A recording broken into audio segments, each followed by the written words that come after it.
Aqui vai um detalhe que a maioria dos fãs não percebe. Nos quadrinhos da Marvel, o esqueleto de adamantium do Wolverine é descrito como pesando cerca de 45 quilos a mais do que ossos normais. Suas articulações teriam dificuldade para suportar a carga, o coração trabalharia dobrado para bombear sangue, e até mesmo movimentos simples custariam caro fisicamente. Sem um fator de cura reparando os danos o tempo todo, essa suposta melhoria seria, na verdade, um plano embutido de autodestruição. Neste vídeo vamos explorar o projeto Arma X, os diferentes tipos de adamantium e a ciência real por trás do que aconteceria se alguém realmente tentasse esse experimento. O que acontece quando você tenta tornar o corpo humano inquebrável usando um metal indestrutível?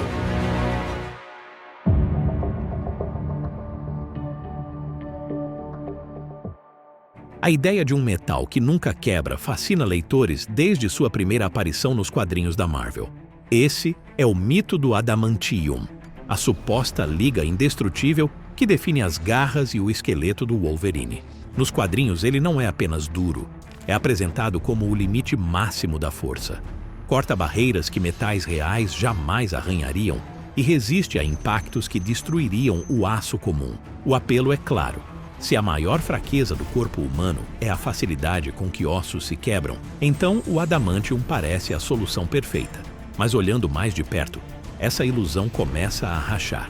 As origens do adamantium remontam aos anos 1960, quando a Marvel o apresentou nos experimentos do Dr. Myron McLean durante a Segunda Guerra Mundial. Esses experimentos acabaram criando uma liga única, depois chamada de Proto-Adamantium, usada no escudo do Capitão América. Esse escudo simboliza a defesa absoluta, nada o quebra. Décadas depois, o Wolverine herdou esse mesmo mito quando a Arma X fundiu o verdadeiro adamantium ao seu esqueleto. Suas garras não apenas cortam, mas cortam perfeitamente e repetidamente sem perder o fio. O adamantium não é retratado como um material comum, mas como um atalho narrativo para a invulnerabilidade. Na lore da Marvel, não existe apenas um tipo de adamantium. O mais forte é o verdadeiro adamantium, praticamente indestrutível e normalmente o que se imagina quando falamos do escudo do Capitão ou do Wolverine. Já o adamantium secundário é mais barato e fácil de produzir, mas não perfeito. Heróis como Thor podem quebrá-lo em situações extremas. Por fim, o adamantium beta é exclusivo do Wolverine. O fator de cura dele alterou a liga para que sua medula óssea continuasse funcionando, mantendo-o vivo apesar da invasão metálica. Essas variações deixam claro um ponto. O adamantium se molda às necessidades da história. Seus limites mudam de quadrinho para quadrinho, funcionando mais como ferramenta narrativa do que como ciência. O que dá uma sensação de realismo é a comparação com substâncias reais. Muitos fãs e até cientistas citam o ósmio, o metal natural mais denso, como o análogo mais próximo. Mas a realidade fica muito atrás. O ósmio é frágil, difícil de manipular e pesado demais para ser implantado em um corpo. Criar algo mais duro que diamante e, ao mesmo tempo, leve o suficiente para um esqueleto é simplesmente impossível com o conhecimento atual. Quanto mais a ciência dos materiais avança, mais fica óbvio que o adamantium não pode existir fora da ficção. No fim, o adamantium não é ciência consistente, mas um recurso narrativo. Às vezes é perfeito e inquebrável. Em outras, mostra rachaduras para criar drama. Sua natureza se dobra às necessidades da história, seja como símbolo de indestrutibilidade ou como fraqueza conveniente. Essa dualidade, força infinita e vulnerabilidade oportuna, explica por que ele continua tão marcante. É um lembrete de que invulnerabilidade funciona bem como imagem, mas não como ciência. E esse mito nos leva a outra questão. Se o adamantium é um sonho impossível, o que significa de fato colocá-lo dentro de um corpo humano? A resposta não está na teoria, mas nos detalhes brutais do que o Wolverine sofreu ao ganhar seu esqueleto metálico.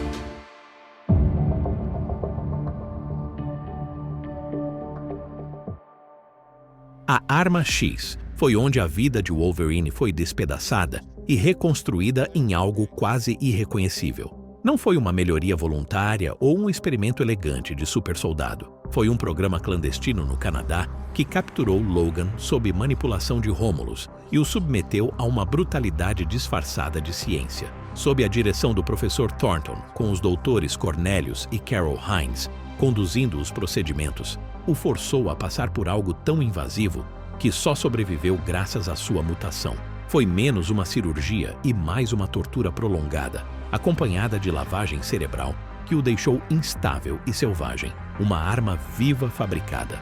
O procedimento se dividia em 3 estágios críticos. Primeiro, o corpo de Logan era contido enquanto adamantium líquido era fundido, aos poucos, em cada osso do esqueleto, como se carne fosse transformada em armamento. Depois, seu fator de cura se tornou o eixo central do experimento, reparando nervos e tecidos em tempo real, permitindo que ele sobrevivesse ao que deveria ser morte instantânea. Por fim, à medida que o metal se fixava, formava o adamantium beta, variante única do Wolverine que permitia à medula óssea continuar produzindo células sanguíneas. Sem essa adaptação, o metal teria desligado funções vitais básicas, matando-o antes que o projeto chegasse ao fim. As garras tornaram tudo ainda pior. Antes da arma X, elas eram extensões de osso que se projetavam pelas mãos. No laboratório, cada uma foi revestida com adamantium e testada repetidamente. Imagine ter que projetar as garras inúmeras vezes, não em combate, mas para ver se a ligação aguentava. Era um ciclo interminável, garras saindo, carne rasgando, fator de cura fechando os cortes, e tudo começava de novo.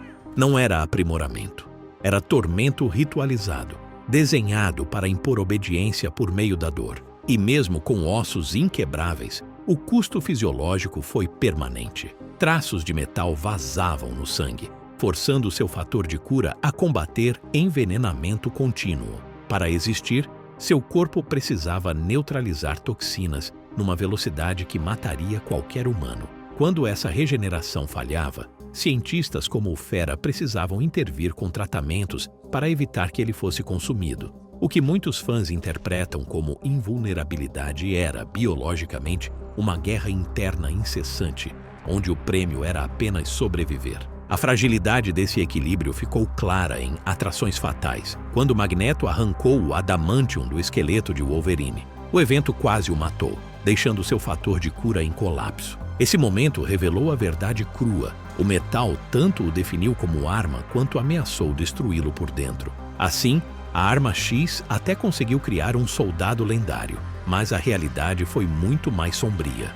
Logan ganhou ossos indestrutíveis e garras letais, mas ao custo de traumas constantes, envenenamento vitalício e dependência total de poderes que não podem falhar nem por um segundo. Sua história não é de pura força, mas de um equilíbrio frágil, onde a queda significa morte. E isso nos leva a uma pergunta incômoda. Deixando de lado a tortura e a lavagem cerebral, o que todo esse metal extra realmente faria ao corpo humano?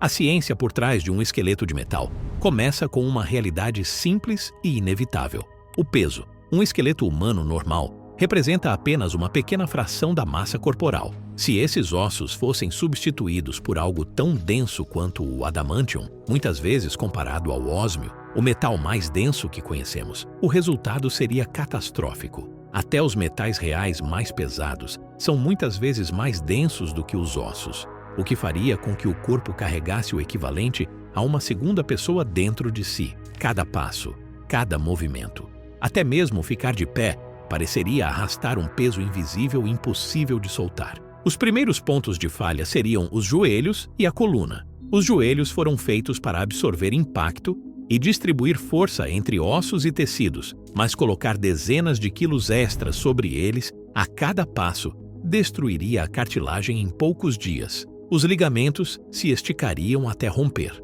Na coluna, os discos intervertebrais, que funcionam como almofadas, se esmagariam sob a pressão, pinçando nervos e causando dores tão fortes que prenderiam o corpo em imobilidade antes mesmo que os ossos indestrutíveis pudessem ser úteis. Em vez de aumentar a durabilidade, o esqueleto de metal o condenaria a uma vida de lesões crônicas.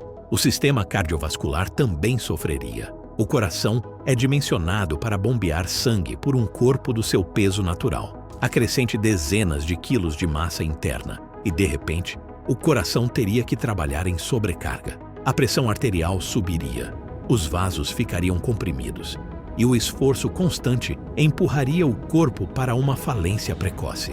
Os pulmões não ficariam atrás. Os músculos dependem de oxigênio para funcionar. E quando cada movimento exige energia equivalente a levantar dezenas de quilos extras, a demanda por oxigênio dispara. A respiração não conseguiria acompanhar. Você ficaria ofegante ao atravessar um cômodo. Correr seria impossível e manobras de combate, aquelas que o Wolverine executa com facilidade, seriam inviáveis. Em vez de transformá-lo em super soldado, o esqueleto metálico o aprisionaria em um ciclo de exaustão, onde até tarefas simples pareceriam maratonas. Outro problema crítico seria a flexibilidade. Ossos reais dobram levemente sob estresse, ajudando a absorver impactos. O adamantium, ao contrário, seria rígido. Forças que antes se dissipariam através dos ossos seriam transferidas diretamente para músculos e ligamentos, destruindo tecidos ao redor de ossos que não cedem. Uma queda que terminaria em um hematoma agora poderia romper articulações e tendões, deixando-o incapacitado. Você não quebraria ossos, mas ainda assim ficaria aleijado. E ainda há o sistema imunológico. O corpo humano não foi feito para conviver com grandes quantidades de metal sólido dentro dele. As células reconheceriam o adamantium como algo estranho e reagiriam como se fosse uma infecção. Inflamação crônica, inchaço de tecidos e desgaste progressivo seriam inevitáveis. O sistema imunológico travaria uma guerra sem fim contra um inimigo impossível de eliminar, o que aceleraria o dano aos órgãos. Nos quadrinhos da Marvel, todos esses problemas são contornados pelo fator de cura do Wolverine. O corpo dele não apenas compensa o peso e a pressão, mas repara constantemente os danos causados. Sem esse mecanismo fictício, um esqueleto metálico não traria vantagem alguma em combate. Apenas uma lenta destruição de dentro para fora. Mas o dano não se limita ao peso ou às articulações. Mesmo que músculos, circulação e ossos resistissem, outro perigo silencioso começaria a agir no sangue desde o primeiro momento.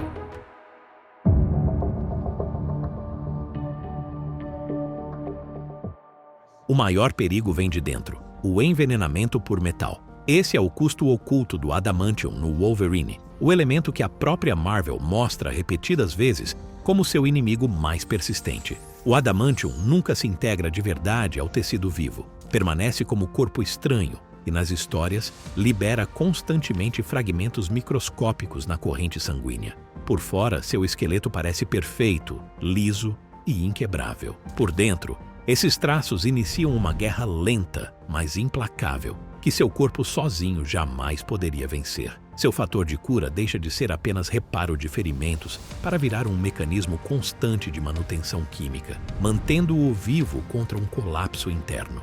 Os quadrinhos deixam isso claro várias vezes. Em X-Men número 99, quando os poderes mutantes foram suprimidos, o fator de cura do Wolverine falhou e o envenenamento avançado pelo adamantium tomou conta quase imediatamente. Seu corpo entrou em colapso instantâneo, uma lembrança explícita de que, sem regeneração, a Liga o mataria.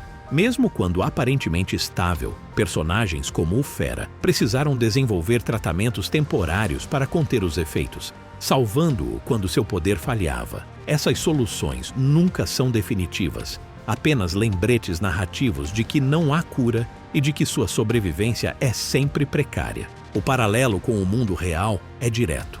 Metais pesados são notórios pelos danos que causam mesmo em pequenas quantidades. Não é preciso ingerir pedaços enormes. Traços já são letais com exposição prolongada. Eles sobrecarregam rins e fígado, atacam o sistema nervoso e espalham toxicidade pelo corpo. É o acúmulo ao longo do tempo que destrói, como uma corrosão lenta inscrita na carne, em vez de numa máquina.